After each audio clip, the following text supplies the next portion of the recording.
Hello, everyone, and welcome to the Zoo Crew My Story podcast. My name is Heather, and I am an alcoholic. Please be sure to subscribe, like, share, and comment on our videos so that YouTube will send them out to alcoholics looking for recovery. Today, we have Nadia sharing her recovery story and experience, strength, and hope with us. She is going to tell us what it was like, what happened, and what it's like now. Please keep in mind that this will be going on an Alcoholics Anonymous website. So without further ado, I do give you Nadia. Hello, my name is Nadia, and I'm an alcoholic. I'm coming to you from San Diego, California. My sobriety date is January 13th, 2023. And first of all, I would like to thank God for today and just share from the heart about what it's been like and what it is like now, or how it was like. Um, I was raised in a very strict Catholic family. Um, my father is a recovering alcoholic of 35 plus years. Um, we were always taught to go to church and thank God for our lives and ask Him to help us be better people. So every Sunday at noon, we went to church and sang in the choir. I sang in the choir till I was about 18, and I told my dad that I didn't want to sing anymore, and he looked at me and told me, "What would God want you to do? Do you think God would want you to stop singing and praising Him?" Um, you know, I stopped going to church when I was in my addiction. I didn't start drinking till about age 20. In high school, I only went to like one or two football games. I only had a small group of friends, so it wasn't until I went to community college that I started drinking when I was dating a, my first boyfriend. At first, it was just beer, but it soon got into dry goods. Um, I dated him for about 5 years, but he started doing hard drugs, so we ended up breaking up. Um, I was a little depressed. I ended up having an abortion with him, so I kind of slumped into a deep depression and started drinking um, a lot of alcohol to drown my pain. Um, Beer didn't get me drunk, so I thought of trying hard liquor. So I ended up getting addicted to vodka. That was my drug of choice, and it was the only thing that got me drunk fast. Um, I didn't I didn't really mix my drinks. I just drank shots or out of the bottle. I was very adamant about feeling the burning go down my throat. Um, let's see. Uh, I dated a couple guys after that, but came to find out that we were both alcoholics. We were always drinking in the mornings, going to brunch, getting into fights, uh, driving home drunk. I ended up getting a DUI in my early 20s. Thank God I didn't hurt anybody, but I did end up cutting a car off, and my car was totaled. I did a 3-month program and was introduced, to Alcoholics Anonymous in the meetings we had. And I didn't really accept the fact that I was an alcoholic, but I knew that I had a problem. I was just too scared to ask for help. Um, it was probably in my late 20s that I got a really good job at Albertsons.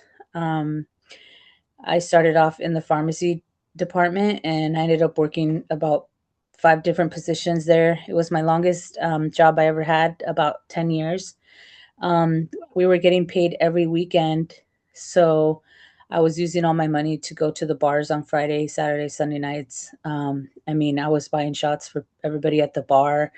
I was closing the bars down every weekend. I couldn't save a penny. Um, it was at the bars that I would meet people that were doing dry goods, and if they had it on them and offered it to me, I did them. It wasn't. I would do them in the bathroom. I would do them, wherever at the hotels. I'm ashamed to say there was a lot of times that I found myself waking up in hotel rooms wondering how I got there or who brought me there. I did a lot of walk of shames. Um, let's see. When I turned 30, the vodka got really excessive to where I was waking up with the shakes. Um, my hands would cramp up, and I physically couldn't take like one or two steps to go to the bathroom. My body was just so tight that if I didn't get a drink within my body within like the first 30 minutes of my morning, I was a wreck. I was excruciating pain, just crying. And the second I would get vodka in my mouth, the pain was gone. Um, it was just a daily, um, daily routine. I woke up. I didn't even brush my teeth. I would wake up. I would go downstairs, open up the freezer, and just drink right out of the handle. Um, you know, um, I was when I was little, I was always uh, at my dad's Alcoholics Anonymous meetings. I was raised in Alcoholics Anonymous. I always heard about alcohol and in the meetings, and I never thought that I would be one. But I my dad would always tell me, Mija, you're an alcoholic. You need to go to meetings like me. This is a disease, and it will kill you.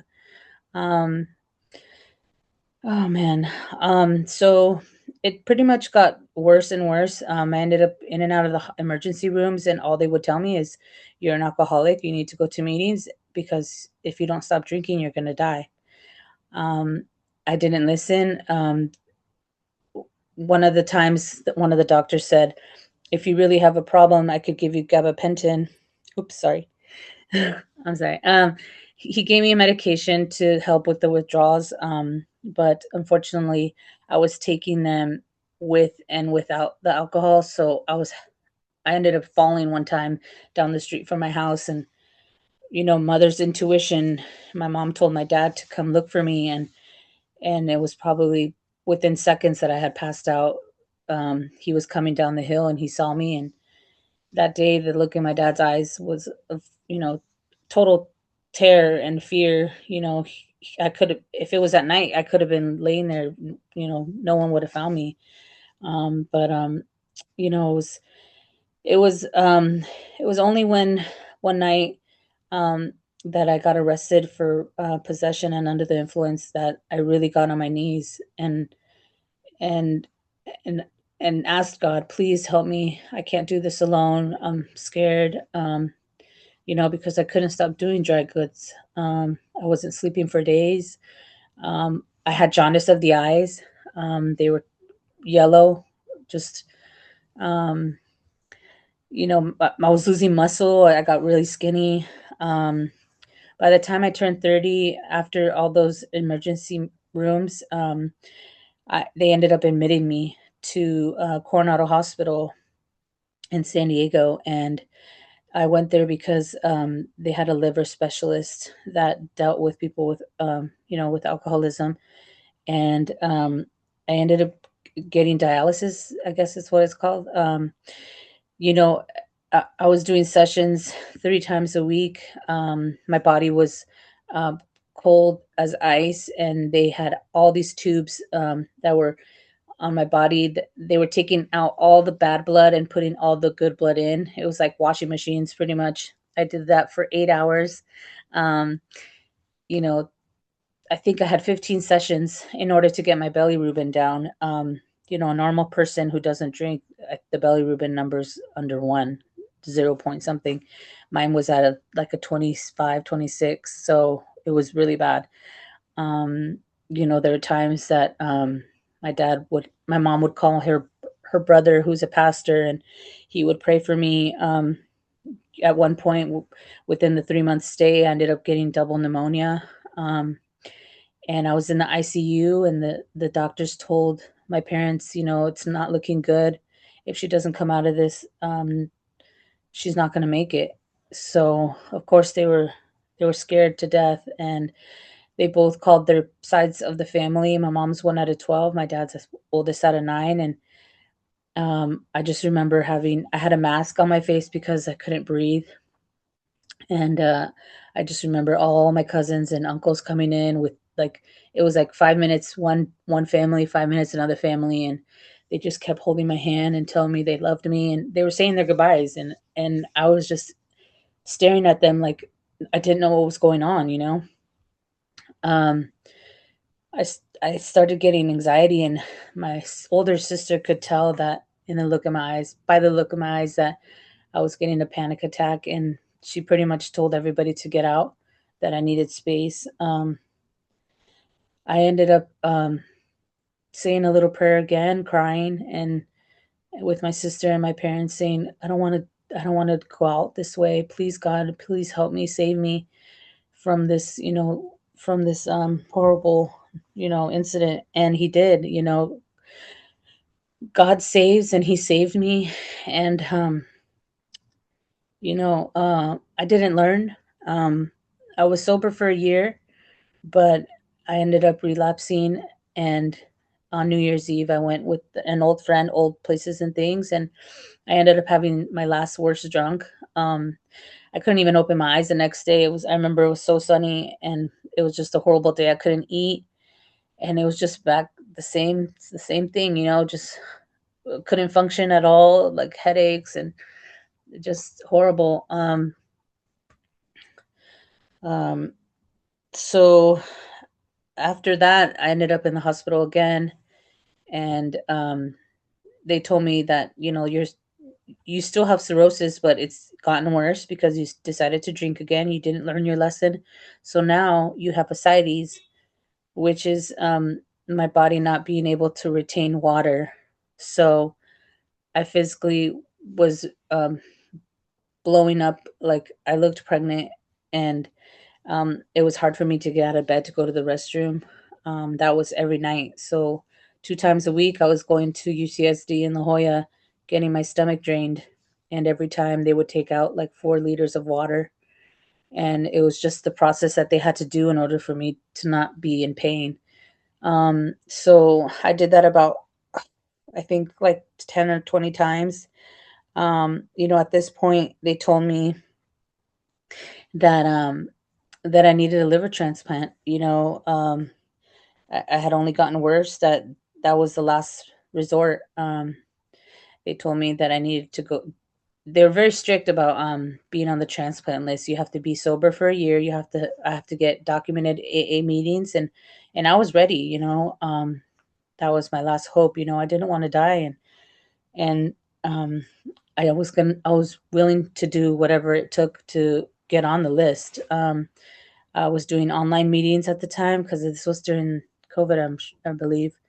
Um, I was I pretty much did like 90 meetings in 90 days, and I got signatures in emails, and I was seeing my doctor every month, and he was just checking my vitals and all that, making sure I was good. And it was on a Tuesday night in August that I was laying in bed with my two nieces, um, and I got a call around 6:30 at night.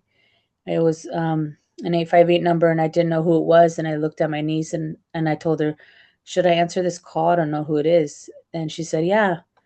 Well, I let it ring, and they called back again. So then I really got worried, and my niece said, "Answer, it's me. It's probably important." So I answered the call, and it was this lady from UCSD, and she was telling me that there was a liver that was taken up to Northern California, and it was the same age as mine, as me, and it was the same blood type, which is B positive. So she was explaining to me that the person didn't want that liver, and that they needed to use it. So since I had already completed my 1 year, um, you know, the process of getting on the list, I was the first one that happened to be um, the next person in line to get a liver. So I didn't even wait 2 days. I'm a miracle today by the grace of God in this program. I shouldn't be here today. Jesus saves, and he saved me. I'm very lucky and I'm blessed to be alive. You know, if um, if it wasn't for that donor, if it wasn't for that person giving me the liver, I would still be waiting to this day. We ended up asking my doctor, calling my doctor, and he couldn't believe it. He was like, "This never happens. I've never seen this happen in the 25 years that I've worked, um, for this hospital. Take it." He was very on our side to get the liver. So I ended up waiting till my older brother got home, and he looked at me and I just started crying, and he said, "This is God telling you that it's your chance. Like, He's giving you an opportunity of a lifetime, and if you don't take it, you never know when you'll get one again." So the next day, I went, at 5:30 in the morning, and I had the liver transplant August 25th, 2023, and it was an 8 hour or 6 hour surgery. We prayed before I went in, and I just remember telling God, thank you for this miracle, and I promise I won't mess it up this time, because I know that if I do that, I won't go to heaven. Um, and I just remember waking up when I woke up from the surgery, and the first people I saw was my godmother and my parents, and I think an aunt and an uncle from my dad's side, and I was just, so out of the loop. I could barely see who it was, but I knew it was them. Um, I mean, I was only in ICU for like the first 48 hours, and then they put me in a regular room, and I was there for 5 days, and then I walked out. I did the whole bell ceremony, and I cried a lot, and they gave me a little speech about how I need to cherish this new organ that I have, and I need to remember that you know, God works miracles, and God works in mysterious ways, and if you have faith in God, and really try, to be a good person, and have a purpose in life, then everything will be good. Um, uh, let's see. Yeah, so after I came out of the surgery, I did physical therapy for a little bit, and I was brand new. I started working out again, and um, you know, I'll have 4 years, January 13th. I secretary you know, for 2 meetings, and I'm just grateful to be of service because I need AA every day. Um, it's a daily reprieve that I know that I need in order to stay sober for the rest of my life. I love meetings. They're like my therapy. It's my medicine. When I came out of the hospital, I was taking anti-rejection pills, steroids. My mood was out of control. Like I was fighting with my family members, and the doctors told my parents, she's gonna be a little different. This is a whole new, different person kind of thing. um, Her body's changing, and so it took a while to get used to my moods, but it went away. I take anti-rejection pills. Before, it was 9 pills in the morning and 9 at night, and now I'm just down to 3 pills in the morning and 2 at night. I still take medicine for my anxiety, but I don't need it as much as I used to. My anxiety has been lifted pretty much. I used to drink because I had anxiety. I used to drink because I was depressed. I drink for a lot of reasons, and now I don't have to. I live my life one day at a time, and I say my prayers in the morning, and I thank God for waking me up. I thank God for my liver. I thank God for my family. I thank God for AA, and I ask Him to help me to stay sober just for today. Um, God is so good, and AA is the best way. Is is something that I'll be a part of forever, and I can't wait you know to start being a part of society, and and be a person that helps other alcoholics, to share my story with them, so they know that they don't have to drink, to have a good life. I can have fun now without drinking. I have family members that still drink. The obsession has been lifted. I will say that. I think it was lifted like a year into my sobriety. Um, I came from my drinking, I stayed from my thinking. My mom always tells me, once you start having that thought, you need a meeting. So I have insomnia. So I wake up at 3 in the morning, and the first thing I do is my prayer, and I hop on to the meetings. I try to be of service as much as I can, because I know that that's helpful to me and that's helpful to other people. Um, I love my life now. Um, I have my family's trust back. you know, have a clean uh, bill of health. Like, everything's good. And I haven't been to the doctors. I only see my doctor every year now. And I'm just grateful to have my sobriety, and to be clean. I hope that my story helps another alcoholic to stop drinking, because nobody wants to die. Everybody wants to have a good life.